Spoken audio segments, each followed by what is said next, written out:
Corey, push that button for us. And we're going to talk. Oh, man.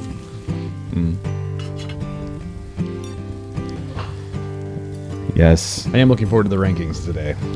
I look forward to those every week now. I don't know what we're the going to rankings. You might not like them. We'll see. Depends on if you're at the top or the bottom. Well, and we don't ever know which Yeah. way You is never know. which. You never know. It is up for the audience to figure that out. Yeah, so welcome back to the Okayest Cook podcast. This is episode 3. You are browning meat wrong, at least in my opinion. At least I was browning meat wrong. So I am Chris Wanseley, the host, and I am joined by my 3 co-hosts here. And today I'm ranking them, introducing them / ranking them by their ability to grow a beard. Oh, geez. Oh, here we go. Not first. So we've got Corey Cole, Colton Heiniger, and Andrew Heiser. I know which way that went. I keep ending up right in the middle every time. Well, yours is better I, than mine, so I know it's. I know where I'm I at. disagree there. Consider So the people on YouTube can verify all these facts. Yeah. I had to do it before it got too warm outside because my beard is seasonal. Yeah, you're a seasonal beard.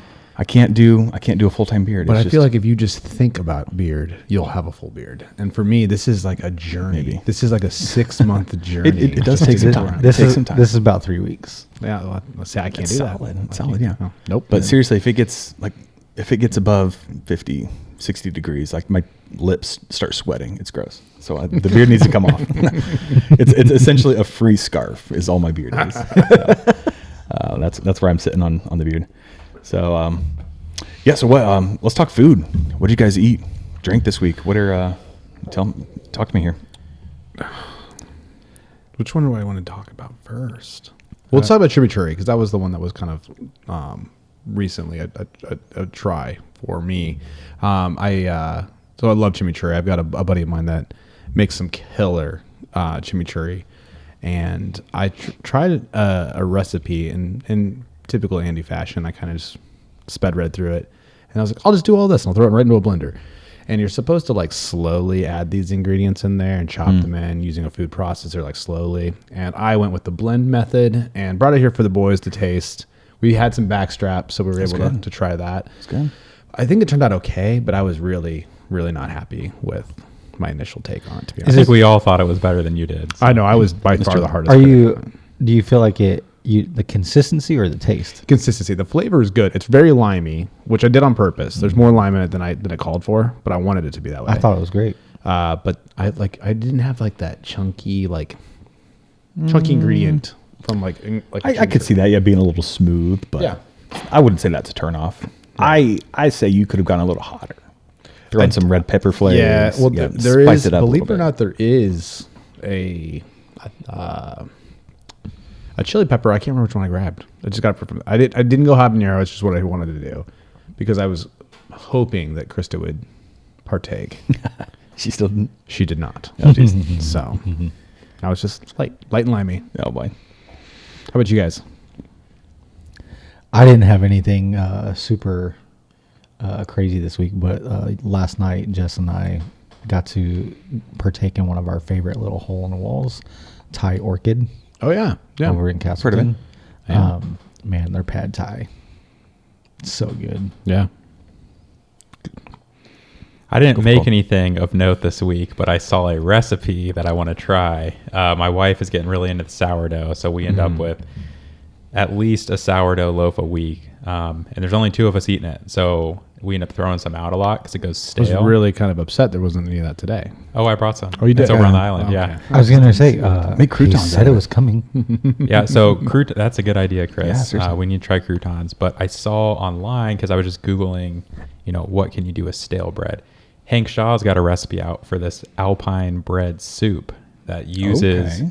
old stale bread. So I'm kind of curious to try that. Okay. It looked pretty simple too. So I'm a fan of Hank, so I would say, Yep. I would say croutons. If you don't do soup, do croutons, or like have you tried like breading, like making your own? I have There not. you go. That's Just another crumble great it up idea. for like well breading. And then I know you have some seasonings you were talking about playing with too, so that might be a way to make. Oh, Make some good definitely, breading for definitely. Recycle that stuff. But You guys are giving me lots of good ideas for the future. I instantly was like, man, that would be perfect in some French onion soup. Well, now like the one I don't want to like I don't know if you're not going to talk about this later, or we'll talk about it now.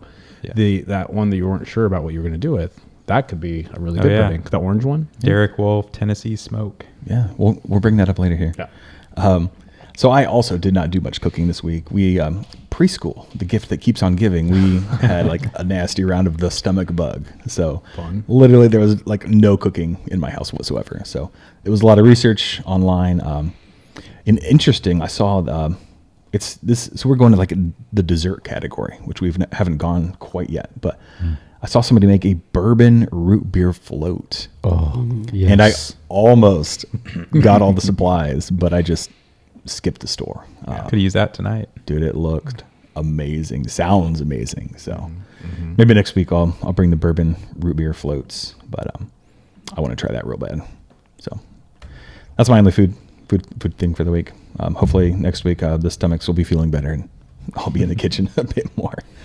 So well, let's get straight into the meat here and talk about grind. So as a generic Okayest cook, like we're grinding a lot of meat, right? Mm-hmm. How much meat would you say you guys like grind?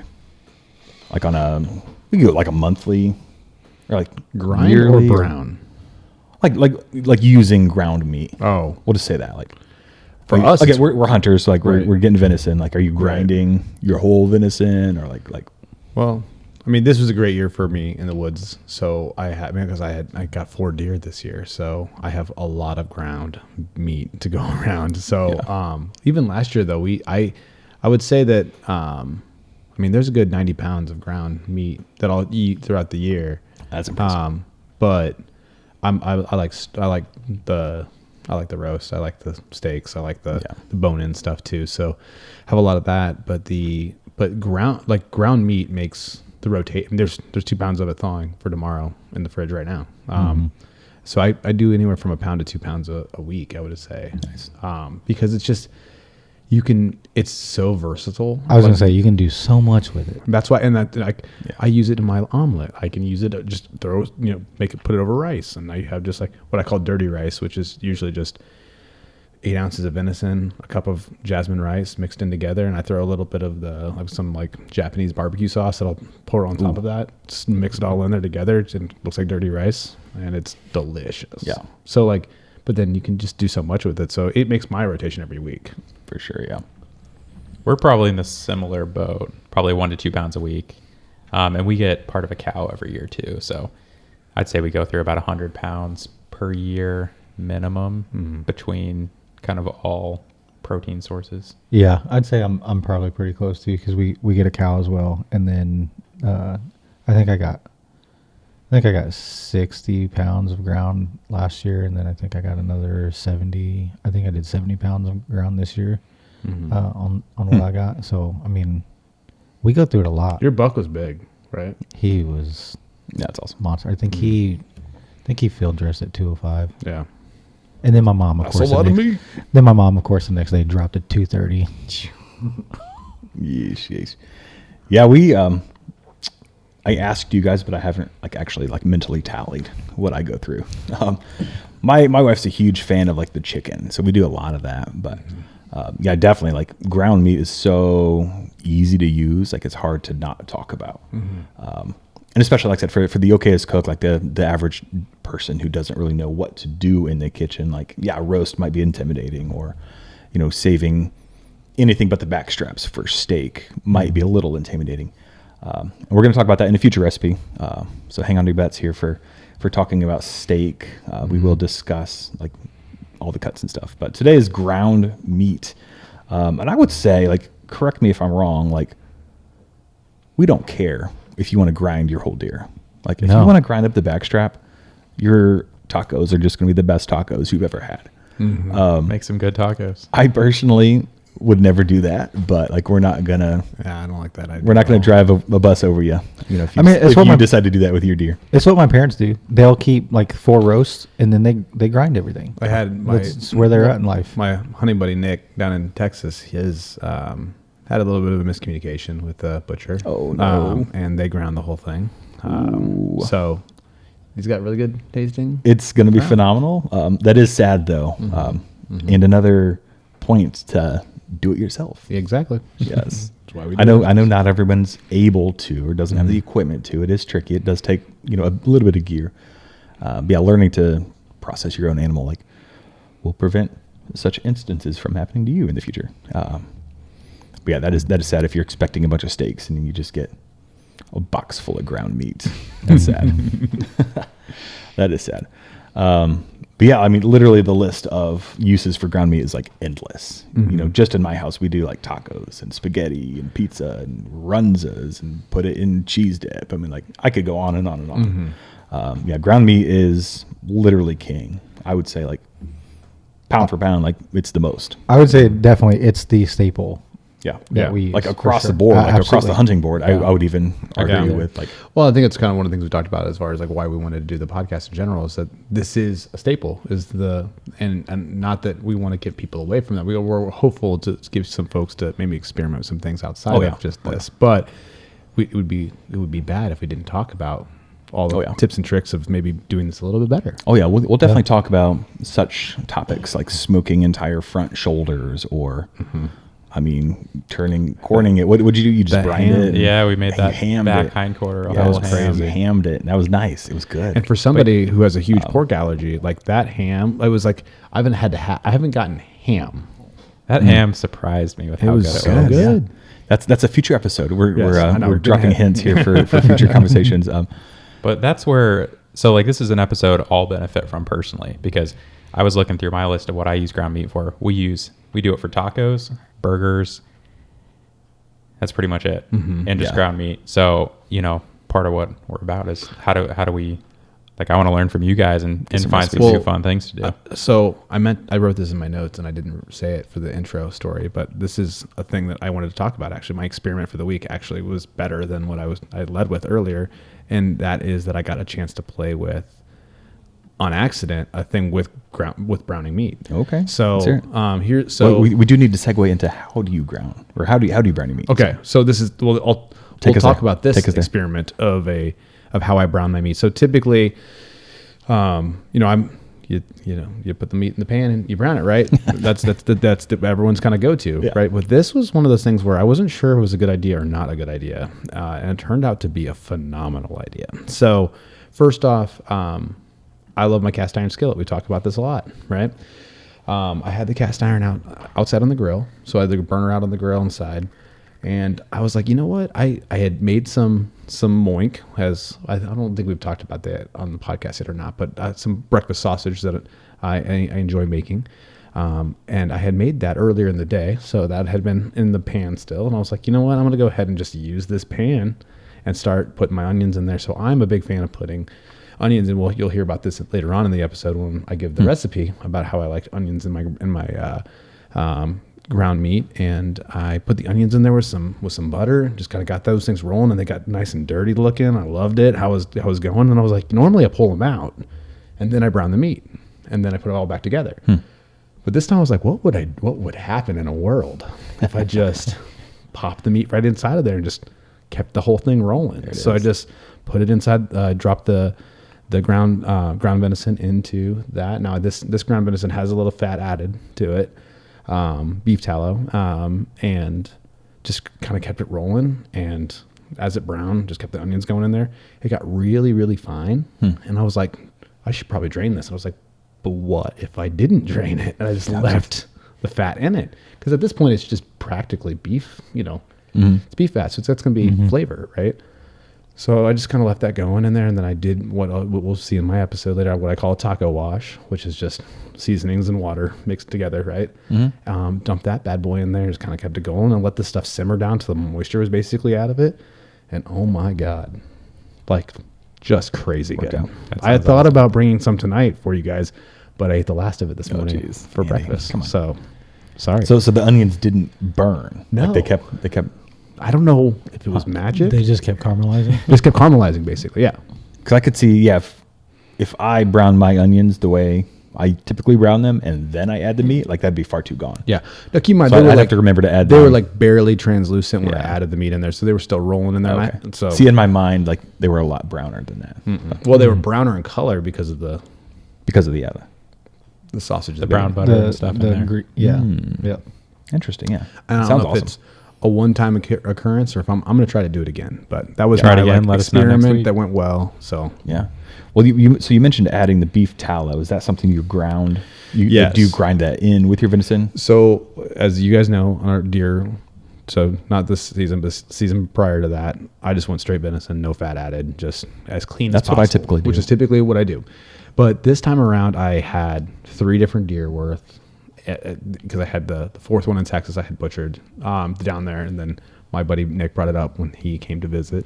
So I had 3 deer worth of venison to ground, or 3 deer worth of ground to grind, and so I was like, I want a little bit more flavor to it this year. I didn't want to go crazy, so I popped down to my local butcher shop. They hooked me up with some beef tallow, and I mixed it into what ended up being basically 90-10. So it's not like it's not super duper fatty. You're actually, a little spoiler alert, I have some for you as a thank you for letting me use your grinder. Okay. So so you can check it out. Let me know what you think. But honestly, the flavor profile it gives, and also the ease of cooking, now that there's some more fat in there, is actually really nice. So I probably won't do. I think next year I'll do half and half. I'll do half regular, half with some fat added. This year I committed to all of it. But Yeah. What about you guys? Fat in your ground or no? I put fat in my ground simply because it's the easiest way to get my wife and daughter to eat it. That helps. So It don't mind. does taste a little better. I don't mind it by itself, but I put it in there just because I know they'll enjoy it more. Yeah. Yeah, I'm probably 90-10 as well. Something I tried last year for the meat I knew I was going to make burger out of is I put my leftover brisket trimmings from a brisket I smoked and ground those into it. That turned out really well. Yes. You give it some really good flavor. Oh, yeah. Yeah. Yeah. So I've been in the camp of just like straight venison, like just not adding any fat at all. I wanted it to be pure for whatever reason. In my mind, I was like, if I put fat in this, most of the stuff I'm cooking, I'm just draining the fat out anyways. right. But then out of nowhere, I just melted some fat, cooked my venison in the fat, and holy crap, that was good. Like it adds a ton makes a big difference. of flavor. So if I don't have, again, as you guys know, I love pork. Who doesn't love me? But every now and then, playing with some bacon grease is the best. So every time we cook bacon for Krista and Austin, I'll save the grease for later. I love cooking with it. Does it bother you? A little bit. A little bit. I'm no quitter, Corey. You don't have to answer that. Ice cream bothers me too, but I still love it. Yes. Yeah. So I'm honestly on the fence. Like I don't know what to do. Like I think 90-10 is a great ratio if I'm going to add fat. I've been super lazy with processing the rest of my deer, so I've got just a bunch of bags in the freezer that I need to grind still, and I need to work through in my head, like, am I going to add fat to this or not? Well, and I will say, just the nutrition side of this too. Yes, you're adding fat in there. Fat is predominantly bad if you're overusing it, but you need fats. It's good for your body. It's good for recovery. And the problem with super lean meats is that you don't often get those fats in there. And so you're getting your proteins, but it doesn't actually help break down. You actually do need to have some fat. Well, that's why, if you watch the Alone series, Colton's our expert on Alone here, but like, Love that series. Love it. people that like end up shooting these animals, like end up like starving. Like you're getting a ton of protein, but you're not getting the fat from it. all the fat. So I mean, So you do need fat. You need fat, and you should definitely. I think that's the other reason why I wanted to try it, just from a standpoint of like what's actually helping the meat be better for me. Yeah, is putting a little bit in there. Yeah, I think we could probably get away with even going a little bit less, like a 95-5 type of scenario. That way you're at least cooking with it, kind of do what you're doing. Where you're draining most of it out anyway. And I will say, so I don't own a grinder. So I tend to have to grind all my meat at one time. So sometimes I'll do different batches with different ratios. Because a good point there is, even if you want less fat in your ground, like if you're doing something like sausage, you're going to need more than 10%. Right. So, Yeah. Well, that's probably where I'm going to end up, because like I love burger, and I love burger with like 20% ratio. Heck yeah, 80-20, baby. I do know a lot of people that do like a straight fatless burger, and they say it holds up, but False. False. Yeah. I don't It's agree with possible. that. It's possible, but I have not mastered that quite yet myself. But I'll probably end up doing like maybe half and half, like half 90-10, half Yeah. 80-20. We'll see.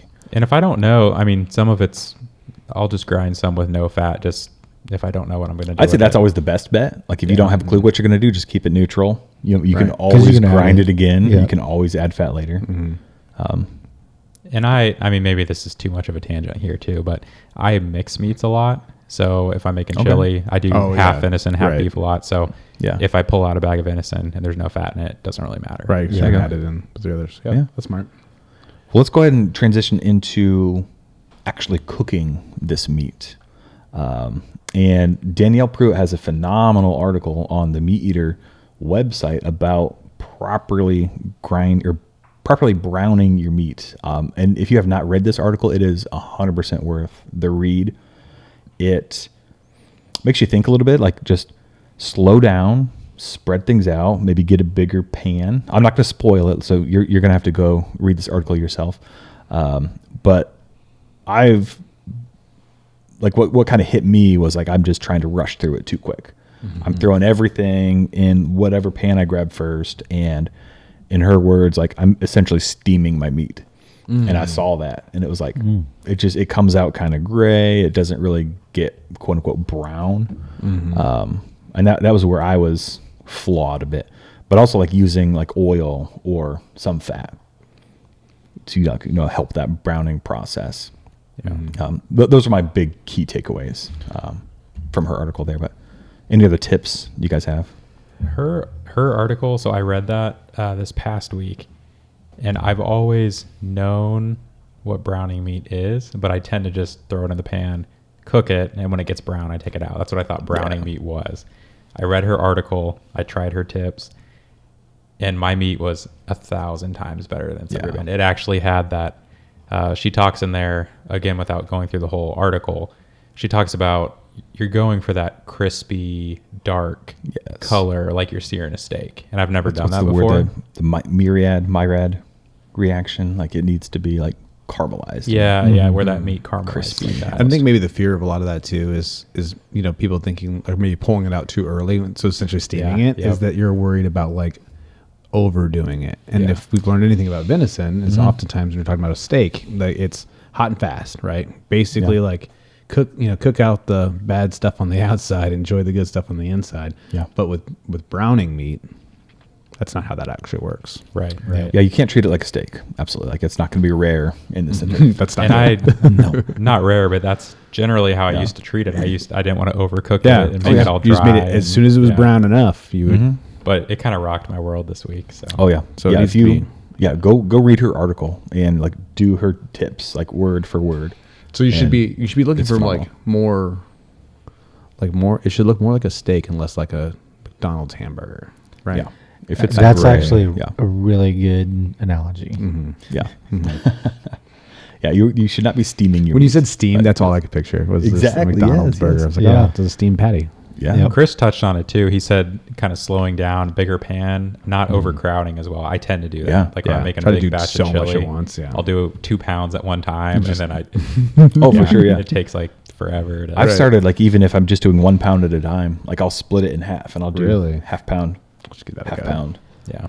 It makes a big difference. Yeah, spread it out. Just any moisture in the meat, like if it's gonna evaporate, like you need space for that to evaporate. And, if you're like collecting like big puddles like under your ground meat, like that's we actually that's a good transition here to like talk into like how to avoid like these puddles like in your skillet.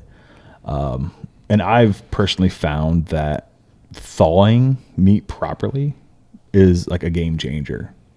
So I don't know about you guys, but like anytime I've tried to rush the thaw, like throw it in a bowl of water, or it never turns out as good. My buddy John, he runs a Wild Game Cook on Instagram, gave me this phenomenal idea. And like he's actually selling cups now with his logo on it, and I'm going to buy one. But he basically takes like a plastic cup, puts a paper towel in it. You take your game bag, with your meat in it, you like slice the top off or slice the bottom, and you just put it in that cup on top of the paper towel, just rock hard straight from the freezer, and just put it in your fridge. 2, 3, 4, a week later, you know, it's going to be perfect. You're changing the paper towels like as it's draining, like once a day, change the paper towel, but it'll keep there for a long time. And, you know, I'm referencing Meat Eater again. Like they talked about packing out meat, and Steve at one point was like, there's a smell where it's like, this meat smells funny, but it's not bad. And then he said there's another smell where like this meat is definitely bad. Well, and then we had that experience. I called you about my deer from Texas. Yeah. So my deer from Texas had this smell, and I'd always, at this point, had always processed at this, like all of my own deer, and the meat that I got back had what I now know is like the good smell of it being slightly different. Yeah. And it's hard to explain. Right. I cannot put words to it. And I want to like sit down with Steve face to face, like during one of these elk pack outs, and I want to smell the smells that he's talking about because I need to know. But I'll be honest, I've had meat in my fridge, like thawing in this wild game cook way for a long, like over a week, like, and it's been fine, like zero smell. Granted, like I've taken good care of it like beforehand, so like it's not funky like in the bag, right? And I would say like exercise caution. I'm not telling you guys that it's going to be okay. So yeah, take that with a grain of salt. I'm just saying in my experience, like you've got more time than you think when you're going to thaw your meat out. So just have one in the fridge ready to go. Like you don't have to use it the same day you pull it out of the freezer. So on that note, again, going back into the meal prepping side of things too. I try to make I try to make a real effort to make sure that I'm pulling out what I want to cook on Sunday no later than Thursday. See, I need to get better at that. So basically, like, I mean, the easiest thing you can do is set a reminder on your phone. Yeah. For Thursday at a certain time. And go to the fridge. I go to the freezer. I pick out what I want to like. This is typically when I start doing some planning. I'm like, do I have time this weekend to actually cook something fun, or if I'm just going to like do the basics? And then I'll pull out whatever I need and then move it over to the refrigerator. Now I have gotten smart about put it on a plate or on a paper towel, because sometimes game bags leak. All the time. Game bags leak. And there's another huge perk of this cup. Like, right. You're not going to leak any blood. Yeah, that's true. It's true. And for those of you that have similar situations, your wife will not be happy. Oh my God, so, they're not. Oh, it's bad. When I've had to pull the whole fridge apart before. Yep. Deep clean. Yeah. But yeah, I'm going to say this again, like I just said it, but like you've got a lot more time than you think. Like if it's steak, yeah, just put it on one of those trays, elevate it, keep it out of its own liquids. If it's meat, ground meat in a bag, yeah, just keep changing that paper towel. Like you've got a lot of time. Right on. And I'm the king of like, oh, I want tacos tonight, so I need to thaw something out right now. And I need to get better at just prepping that ahead of time. So. Well, with the taco meat too. So I'm always good about fish and steaks, putting those on paper towels, plates. I'm terrible. I just leave the ground meat in the bag, let it thaw, let it sit in its own juices. This week, for the first time, I did a similar method, not with a cup, but I put it in I never say this word right, colander? How do you got it right the first time. Okay, colander. That's what I say. Colander in a bowl. So the juice just kind of drips down into the bowl then. And that, I think, is a big reason why the meat turned out so well too. Oh, yeah. I will say that I don't think it's... I might be shooting myself in the foot here. I don't think it's bad that it sits in its own juice. But I will say, I'm going to follow it up with this next tip that I've got, unless anyone's got more thoughts on thawing. Well, I would just say I think it goes back to your, like, how was it prepped on the way in? When Absolutely, yeah. Just thinking about like when we did our deer here, we were putting it right from the grinder right into and it was as tight as it possibly can be, sealed up right away. If you were putting it into a giant tub and then it sat out for a little bit and then you throw it in some bags, there's a bunch of air, and now there's like, that's when you're gonna get like a bacterial situation with things floating around in this. But like if like this time around with my meat, I used a vacuum sealer for it, so I think thawing it the way, like bringing it out on Thursday, letting it sit for a couple of days, and just in that packaging alone is probably not going to cause any issues at all there. Yeah. But the way you're going about it, you're removing a lot of that stuff that you're going to probably cook off Yeah. in the pan, which I always butcher the name of the word. I can't even think of it now. It's not blood. I always tell my wife when she sees it, it's not blood that you're seeing coming out of the bag there. But I know this word too. Yeah. It's like the muscle fibers or Yeah. something like that. it starts with an M, I think. This is where we're going to sound silly, and someone's like screaming at us on this podcast, "You idiots!" Yeah. But I think if you myoglobin, is that it? Something like that. Oh, that sounds familiar. Maybe, I don't know. Myoglobin. Yeah. Myoglobin. Ah, Good job. got it. You're There there. we go. According to the Googles. But that's what it actually is. But by removing it and not Yeah. cooking with that, you're probably getting a better flavor. Yeah, I will say like that. The steamed meat, like that's definitely where that comes from. Correct. Yeah. So yeah, again, removing that from the equation, 100%, it's going to be good. But with this tip, and I told you guys to try this. I'm hoping you did. America's Test Kitchen put out this article. I don't know where it came from. I don't know who did this thing, but putting baking soda in with your ground meat, like before you start browning it, like in my opinion, is a game changer. Like I loved what it did, and they actually said. Did you do this in conjunction with the dripping thing? Yes and no. I did. I've done it a couple different ways, and they've in my mind they've both been successes. So they on the article I saw, they recommended anywhere from a half teaspoon or a quarter teaspoon to a half teaspoon. I've only used a quarter, and I think that might be a bit too much. Like you can taste the baking soda That's what I a was little bit. afraid of. But so stick to a quarter teaspoon. So this is baking like soda. a minimal amount of baking soda. It's a tiny bit, yeah, per pound of ground meat. So it's a quarter teaspoon. Mix it with a tablespoon of water. Massage that into your meat in a bowl. Let it sit for 5 to 15 minutes, and then brown it.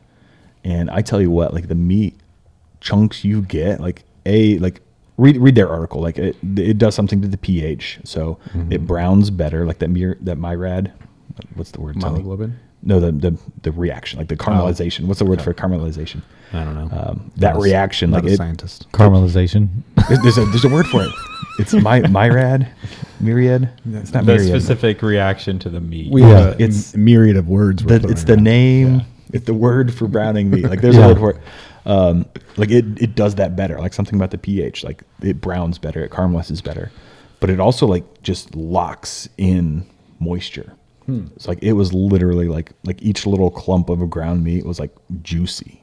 Like as I was eating it, Interesting. and I'll never not do it again. Like it was great. I did mine a absolutely loved little bit different, and so I probably should have just done it that way. But I have found if I want my kids to eat it, I have found that brown sugar Okay. is really incredible with it, and so Getting into that sweet savory. well, world. it doesn't turn to a sweetness, Hmm. but it just for whatever reason it takes that quote unquote gamey. yeah. It kind of neutralizes a little bit. So I did. So I will say the baking soda like doesn't do anything for like, Yeah. the gaminess. So I did the baking soda with my brown sugar, Okay. and I don't know. I'd be lying if I said I noticed the difference. I didn't necessarily notice the difference, but it may be because Do a side by side. I did the brown sugar. Yeah. Yeah, do a side. I did side by side the first time I did it, and it was like night and day. Like one was like literally dry and kind of gross, and the other one was just juicy and I'll have to try it was and do it side by side. legit good. Have you tried this with burgers yet? I've only done it with ground meat. I wonder what it would do in a burger to like hold in. There's something about, and so in their article, I read a couple different articles about this, and it's like Didn't you do it? You're all looking at me like I did this, and I didn't do it this week. So. I didn't do it. I literally Like, you thought haven't about even it, and I was like, I don't attempted it? want to put this in my meat, but also try it. Try Alright. it for a Alright. quarter pound. Like just try it. So, I think it's 100% worth it. I will say I did try it this week. Listening to you now, Chris, I realized I did it wrong, which is probably my did not turn out well. You didn't do a tablespoon, did you? No, I did a teaspoon of baking soda to a tablespoon of water, but I did it for a half pound of meat. Oh, man. Not for a full. So not only did I do the top end of that range, You're but I did quadrupling it. Yeah. You made bread meat. Yeah. You made meat bread. And I will say That's way too much baking soda. everything you described, it did perfectly. It locked in moisture. I won't say it browned better because I think they both brown the same. Okay. But I could definitely taste the baking soda, and I did not love the flavor. That's a lot of baking soda. The other interesting thing it did, which maybe this is because I used too much. I'm curious if yours did this. So my meat was a different color. Oh. Same pound. Like I split the pound in half and did it side by side. Like what color? Like it was like pork colored, like almost like wow. like white, not like a pink, but kind of that. Like white meat. But that would that would make sense though. Yeah, because to use that much baking soda. It's a lot of baking soda. Yeah. So it turned out like if you pulled a pork shoulder out of the smoker. Yikes. Yeah, that's a little scary. It's not going to hurt you, but it's probably not going to be good. Definitely preferred the normal brown meat at that point, but I'll have to try it with a lesser Do it again amount. with a 1/4 teaspoon per pound of meat. Yeah, and that's very minimal amount. It's a tiny bit. It's a tiny bit. So okay. But again, I don't think I will ever brown meat without doing this again. Like it was that good. I'll definitely try it. I've got 2 pounds thawing Try it. right now for tomorrow. Tomorrow is when I'll actually cook. So Yeah. So I'll I try actually for one of them. Yeah. So I did the experiment a couple times. So I did it. Yeah, just with nothing, and then I did it with the baking soda, and then I did it again. Like I did the fast thaw. It's like I really tried to let's make this ground meat like as the least ideal situation possible. So I fast thawed it as quick as I could, and it was like dripping in my hands as I was like trying to work with it. Put in the baking soda, like zero moisture. There was a tiny bit of moisture leaking like as I was browning it in the skillet, but like it locked in all of that moisture, and like and that's where we're getting into like the gamey situation. Like if you've got a really ruddy buck, might not be a great time to lock in all that juice, but like if you've got a doe or a young buck, like it's going to taste great. I would say though, Almost guarantee it. I mean, I stand by the brown sugar on a ruddy buck. I'm going to have to try that. Man, it makes You got like a proportion, or Yeah, how much do you put in? you just eyeball it? Yeah, no, I would say to a pound, I do 1/4 cup. Okay. Just sprinkle it in there and mix it up. And 1/4 brown. cup. of 1/4 cup. It's a lot of brown That's sugar. a lot of brown sugar, bro. It cooks out. I think I really, personally, I just feel like it neutralizes it a little bit. I'll try I will it. tell you, I'll try anything. It gets my kids to eat it. We there is a feeding kids episode in the works. It might not be this season, but we will definitely take all the tricks to, because I've got 2 picky eaters, and like I really want them to start eating better. But we'll do a full episode on. And I do too. Mine's just my wife and a 21-year-old kid. I'm still picky. from the audience, Picky kids and picky wives. this is a request. If you've got tips to get your children or spouses to eat better, please send them in. We will do a full episode giving them all the tips and all the tricks, because I need them. I need them bad. Back to ground meat. What do you guys have on cooking? Any other like cooking techniques or tips, tricks, thoughts? I think just go along with what Danielle's, article is, just taking your time. I think that we get, and unfortunately we do live in a world where everything is fast. Yeah. You get off work at 5 o'clock, you got to feed the kids by 6, they got to be in bed by 8. So you got to be quick. But if you take the time, thaw it out properly, and then take the time. Please just do not browning use the it. microwave. Oh my God. I guess this would be a question for you 3. I know my answer. If you do a quick thaw, is it warm water or cold water? No warmer than lukewarm. So like if you can feel it, it's too hot. Depends on how quick I'm wanting to eat. I always use cold water. Literally, I've done this on a handful of times. Have I ever actually used water to thaw meat? I'd rather go to the store and buy something that is already thawed than to force it. Obviously, you can't do that with venison.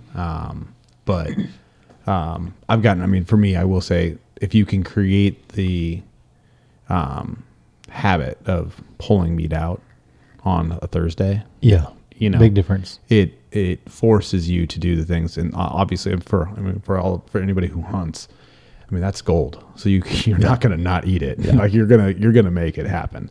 But again, in a pinch, if you have to do something, there are ways to do it. But if let's say I get home at 5 o'clock and I'm really craving some tacos, I will get a bowl and I will put like the hottest water I possibly can get just to thaw it out as quick as possible. But I'm using it immediately. I will say I used to actually even throw it under the faucet and just let the faucet run on it. That's actually a better way. That's how they thaw meat in a commercial setting. Yeah. So it's in running water. Yeah, it's running water. But when I have to be in a quick, I have transitioned to a cold water, but it's I guess at that point it's not quick because it's still a couple hours. But I'll be honest, I've gotten to the point where I've been check out there. I don't know. I don't have one. I've not used one yet, but there's thawing pads. There's like these things that you put them on, and that like I don't know how it works, but I know that it essentially pulls the moisture out quicker. I've seen those. Yeah. You guys are all making me cringe with the hot water thawing. I feel like you're growing bacteria. We're literally trying. Well, to and that's so really insane. that's really when I went away from it. This is because I was like, man, like we're not advocating it. Yeah, I'm saying in a pinch. To be very clear. I've been known to do it. I'll use the cold when I'm water. business. If we're doing something for dinner, I'll throw it in at lunchtime and use the cold water. But if I don't get to it by then, we just don't eat meat that night. Well, I've started just browning it frozen. I've also done that. So I will say, and just kind of peeling it away as I brown it. You can brown so. If let's say you have take your 1 pound roll from the venison that you say you pulled it out and you start to squeeze on it I can still feel that it's pretty hard in the middle. Yeah. You put that bad boy in the fryer or in your pan. Yeah. You can start cooking through it pretty good. You're gonna steam it. You're kind of sacrificing a lot of what like Danielle's talking about in her and with that effect you're get of actually having like browned meat. She would scold you. She would scold you for it for sure. But again, in my opinion, that would be safer than using hot water. Yeah, I agree. But I also think that like when you use the hot water, like if you're using it like immediately, you're still growing bacteria, bro. Like it's not growing in a matter of like minutes. You'd be surprised. Or half an hour, is it? I think 100% in half an hour. Absolutely, it is. I don't know. Your stomach though is just like a steel trap. Yeah. Just grinding through in my mind, like I've got a pretty tough stomach. But like I said, we did have a round of the stomach bug, and it did not come from quick thawing meat. I will admit that. I haven't done that in quite a while. So my only tip, if we're going back to tips, my only tips would be try brown sugar, especially if you have kids or spouses or friends that are want to try for the first time. Slow to to look to do it. That brown sugar does make a difference, and you can go as heavy as you need to. I don't feel like with something like that, there's necessarily like, if you use a cup per pound, it's going to destroy it. I think that you can, at the end of the day, it's just going to make it sweeter at that point. But I will coat. Basically, I just coat. I go until I can't see the meat anymore, and then put it up. I will say there is one other thing that I do that people probably think that I'm weird. But it's very specific for burgers. Can of cream of mushroom. But cream of mushroom fixes anything. I could get on that train. But it's one can to 1 pound of cream of mushroom when you make your burger, when you make your patties. Okay. I can see that. Game changer. I can see that. Especially if you're a mushroom person. Yeah. I would say like my secret ingredient, I kind of mentioned this earlier, and you'll see it'll be in the taco recipe here in a little bit, but there's something about a diced onion.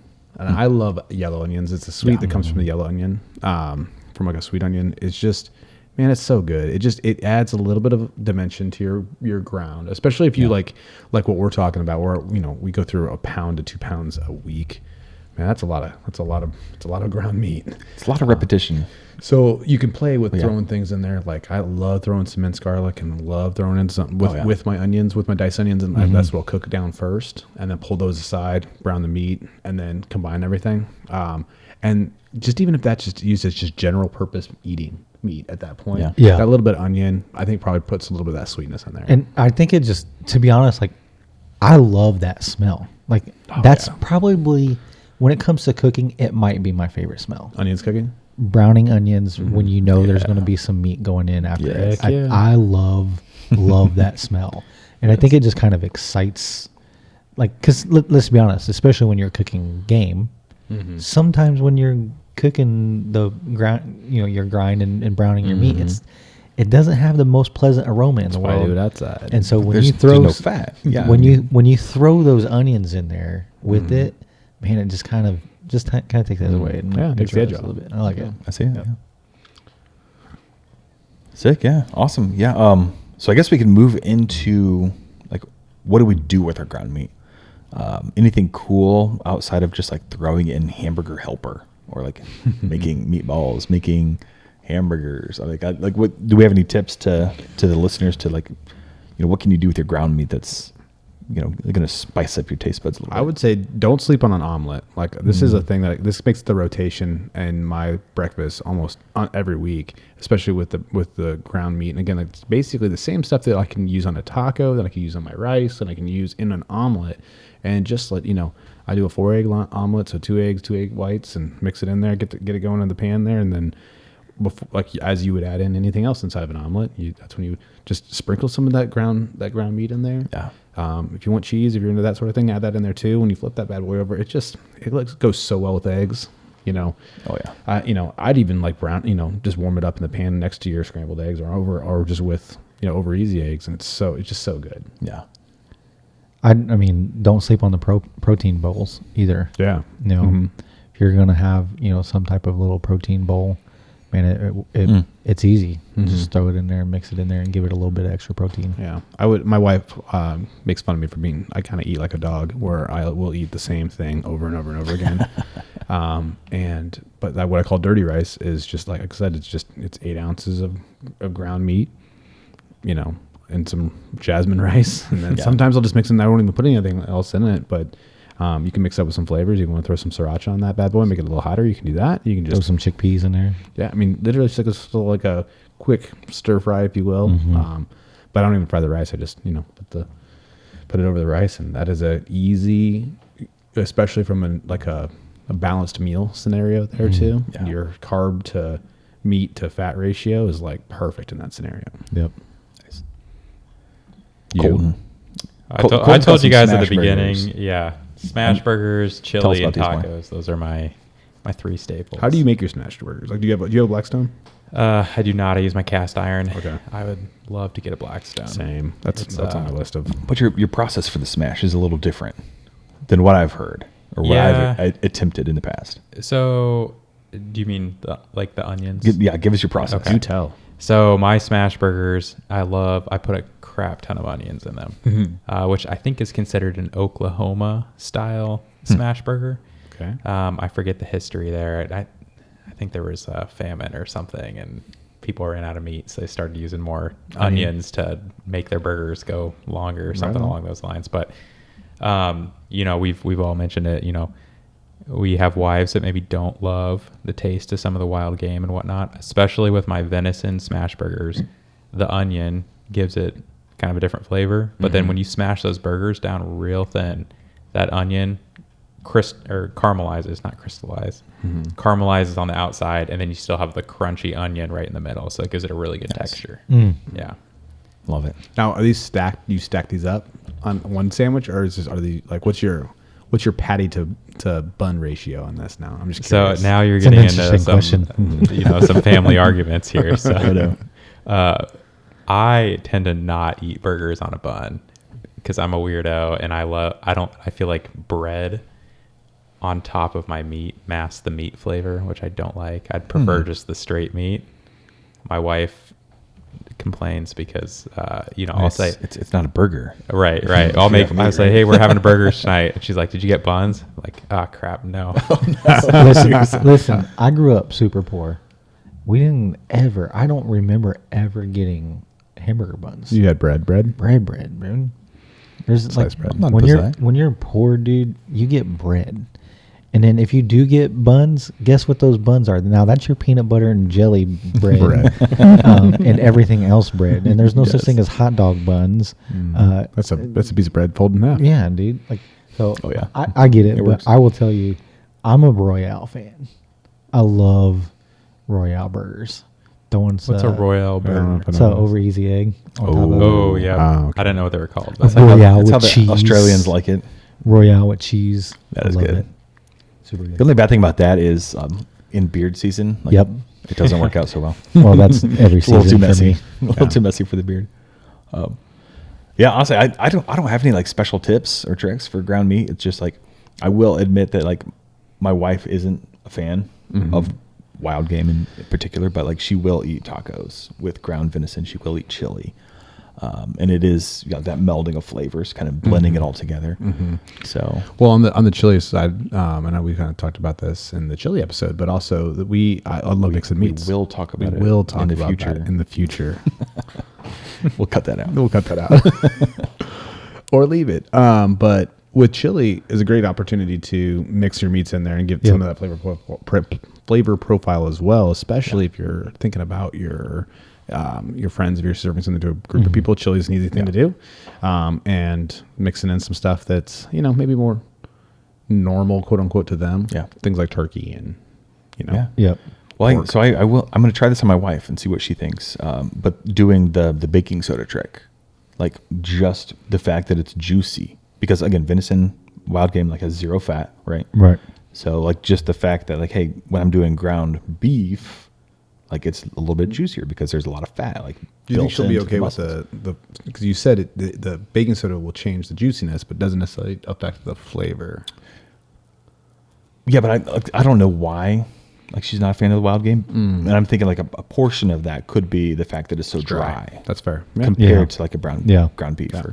But ground turkey would be the same, right? It's I think ground turkey would be the same. I wonder if, just because I'm new to this and I don't know, I wonder if it would be the same with like ground bison or ground elk. Oh, it'd be identical, yeah. Be 'cause they're identical, right. Just as lean. So, because like, we talked about, one thing that it's not just always just ground beef or ground venison. It's ground turkey. It's ground chicken. I've not had ground bison, but I have seen several recipes recently with ground bison in it. Yeah. But we also, it's very expensive to get here. Yeah. Unless you know somebody that, As a bison. yeah. Or had a bison. There is even a store-bought venison is expensive. yeah. It's insane. There is a bison farm in Indiana. Did you know that? Yeah. Down in Barkersville. New to me. We'll go find him. Yeah, it's interesting. He's out. There are multiple hanging out there with some camels. With some camels. All right, let's wrap it up. Ring it in here. Thank you all for tuning in. Again, I'd love to hear your thoughts, opinions. Definitely give us your browned meat processes. Give us some tips, tricks. I don't know. Like hit us with what you got here. Again, tell us how you get your kids and family to eat these things. Andy is actually going to wrap us up with the recipe this week, and it is related to ground meat. Is that right? It is. Tacos, again, probably one of the most popular ways of eating some browned and ground meat. So this is my taco recipe. This is good for, I'm going to go with the ingredients first, and then we'll talk through just the process of what else is in there. But obviously you're going to want 1 to 2 pounds of a meat substance. I've done this with turkey. I've done this with venison typically.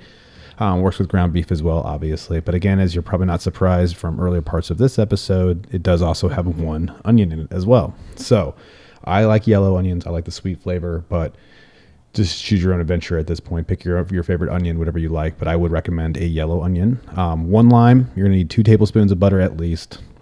My tablespoons are a little bigger than most. And at least 3 cloves of minced garlic. So whether that's out of the jar, you do it yourself, whatever is clever there. That's the ingredients for most of it. Now the taco seasoning, this is its own separate thing. So what I'm going to go through here is how you can make your own taco seasoning yourself. And then I also have a little bit of a cheater code here as well. So taco seasoning, this will probably is good for probably 2 or 3 of these taco recipes, but it basically consists of 3 tablespoons of salt, 1 tablespoon of pepper, 1 teaspoon of cayenne. Feel free to experiment with that depending on your heat level. 3 tablespoons of chili powder, 2 tablespoons of oregano, 3 tablespoons of garlic powder, 3 tablespoons of cumin. I back that down a little bit because I don't like the flavor of cumin personally. But some people like it, so add it in there. And then 3 tablespoons of paprika. That's really for the color, but go for it. You can't really go wrong there. But if you're in a pinch and you don't have those things, these guys right here, for those of you watching on YouTube, 2 seasonings to mix together, basically in half and half for your tacos, is Hardcore Carnivore's Tex-Mex taco and fajita seasoning mix. Let me see this. And then also my favorite, and these guys' favorite as well, B Extreme's Texas Dust. He's brought us all a thing of it. I brought this back from Texas. This stuff is golden. You can literally put it on anything and everything. But if you're in a pinch and you don't have what I just ran through, or please put these in you're going to want these things. This Hardcore Carnivore is phenomenal. It's so good. I know the Texas Dust. That's good. Yeah, I use it this past week on my burgers. That one's not even opened yet. It's a brand new one. Dude, just the Hardcore Carnivore by itself would be and it is. The Hardcore Carnivore by itself is also very good. So that's the taco seasoning. So directions on this, you're going to go ahead and just do your thing with melting the butter in the pan. Cook down your onions and that mince up or chop up that onion, and with the minced garlic, throw both of those in there into the pan. Get them nice and translucent. Again, you can set these aside. That's what I tend to do. Is once they're cooked, usually 3 to 5 minutes, I'll go ahead and set those aside. And then do your everything you learned today on browning meat. Do it right. Take your time. Do it properly. Once that's all, or while that's browning, this is a good way to let it sit and again leave it alone. That sort of thing. We're gonna go ahead and make what I call the old taco wash. So this is my favorite thing, taco wash. And I do this with all sorts of meats, but go ahead and just take a liquid measuring cup, and you're going to squeeze that lime juice from that lime into that measuring cup, and then fill it up the rest of the way to 3/4 of a cup of water. So the lime juice and the water equal 3/4 of a cup. Don't do 3/4 of a cup of water and the lime juice. It'll be too watery. So combine those two together, and then you're going to take the taco seasoning that we just talked about making, or half and half of the 2 cheater seasonings if you'd like. You're going to take, usually for me, I go about, it's 1 to 2 ounces technically. So if you want to measure it all out, that's the way to do it. The more you put in there, the bolder it gets. So I sometimes have experimented and added a hell of a lot more, but it's so good. Add that into that taco wash and mix that up and make that nice and almost like a marinade, if you will, at that point. At this point, you're going to go ahead and pull your meat off, drain out the fat, put the meat and the onions and the minced garlic all back in together into that same hot pan. Go ahead and add the taco wash, and then bring that bad boy up to a nice boil. At that point, let it sit down, and then lower the heat back down to a simmer, 3 to 5 minutes on a simmer, until it's basically all the juices will have absorbed back into the meats or have essentially evaporated away. And at that point, pull them off to the side and serve on your favorite taco shells or on a salad. So that sounds good. That, my friends, is the taco recipe that obviously I think will be in the show notes as well. Yes. Andy, I've got a very important question for you. What kind of tortillas do you use? So I almost said exclusively to only use corn tortillas. Yeah, okay. So good. Yes. Way better than flour. We won't judge, but corn is better. Write in if you disagree. And come with a why. Tell me why I'm wrong. Prove me wrong. Can't. Thanks for being here. Catch you next week.